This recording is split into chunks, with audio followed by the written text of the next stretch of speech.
Hi everyone, Steve Gonzer, physical therapist with Run Smart Online. I just finished a run, so I figured I'd come live because I had actually had a conversation, not with the runner today, but recently with one of my patients about pacing. Because actually I'm going to need your help in a second as well. But I want to talk about pacing for a second, because what traditionally happens with me being a physical therapist is there's a little lull right now where people are not running as much, and then the new year starts, and then they get to the point probably 3 to 4 weeks into January and they end up injured. So I want to talk to you about how do you pace through these holidays and into the start of January so that you can preserve yourself. Because traditionally what we find is most people have a little bit less running right now with all the craziness of the holidays, and then like they put the flag in the ground on January 1, or they start training in January and they end up hurt. So I want to talk to you about pacing.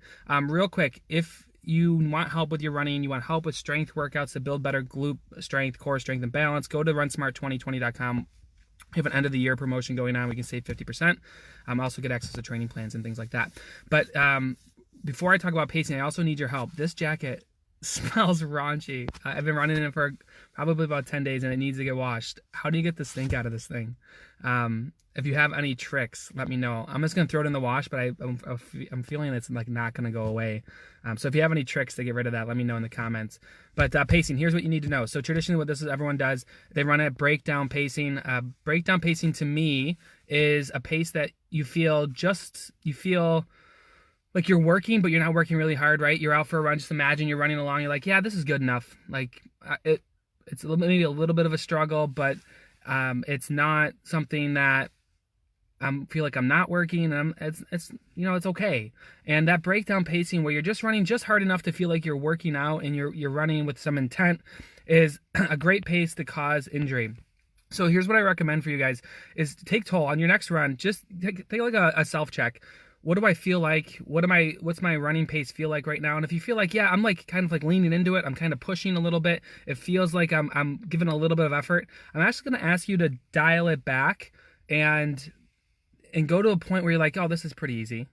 Because here's what you need to know is right now, it's going to set yourself up for a great 2020. It's going to set yourself up for having the race that you want to in the spring and in the fall next year. And if you are overreaching right now and you're at a pace that's breaking you down, you're going to end up missing a huge chunk of January, February, March because you're going to be injured. And then you're really going to kiss the spring goodbye. And then you're going to be playing catch up for the fall because you missed the spring. So I traditionally find that everyone's running a little bit too hard right now. Just dial it back. There's no need. Here's what easy running does for you. Easy running, people think, well, it'll get me a little bit more fit. Toss cardiovascular fitness out. Toss speed out the window. Easy pace running does one major thing that most people don't realize. It gives your joints, your muscles, your tendons the ability to start to strengthen themselves. And traditionally people think about strength as being your muscles, but there is a strength in your joints to withstand impact. And you need to build that up. So imagine for a second, if you haven't run, or you're used to running like 30 or 40 miles a week, and now you're like in the 15s, or maybe you're not running at all because of the holidays. It's not just your heart and your lungs that take the toll of that. Your knees, your ankles, your hips, they decondition to the pounding of running. And when you start back up, it's very easy to have sore, stiff knees and joints and tendons and ligaments and muscles because they're just not used to the pounding of running.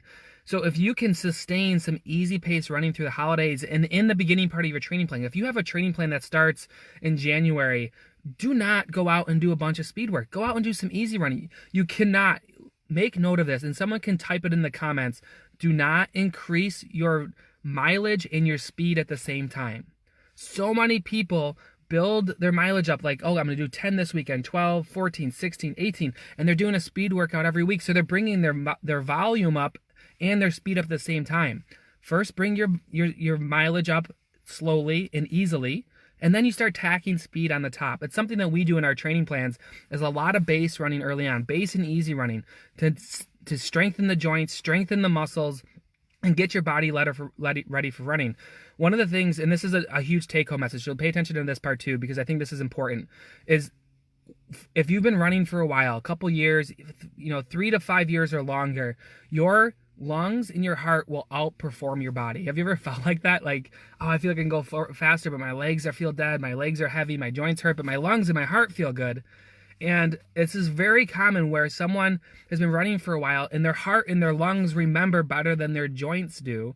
So they go out and they overperform because the lungs and the heart are like, oh, I can go faster than this. I can go faster than this. And their joints are like, what the hell are you doing to me? I can't do this. And they end up with sore, stiff, achy knees. So please heed the advice. Take your time in these next month or two to just do some easy running. Take a self-assessment when you're out. Am I running too hard? Am I pushing? And just dial it back a little bit. Strength training is going to be a huge part right now too, because you're going to have a little bit lower volume. Focus on your glute strength, your core strength, your balance, and all that jazz. Now listen, if you want help with your training and running for 2020, go to runsmart2020.com. There's a link in this post. We have a discounted offer for the end of the year. You can join me and all the other 2,000 plus runners who are training with us this year. Get all your strength workouts, training plans, all that jazz, and we can help you accomplish your goals, get injured a little bit less, and have a great running season. All right, guys, I'll talk to you soon. I'm going to go wash this jacket with hopefully baking soda and vinegar. Yeah, that's what I'm going to do. Have a great day, guys. Bye-bye. Appreciate you.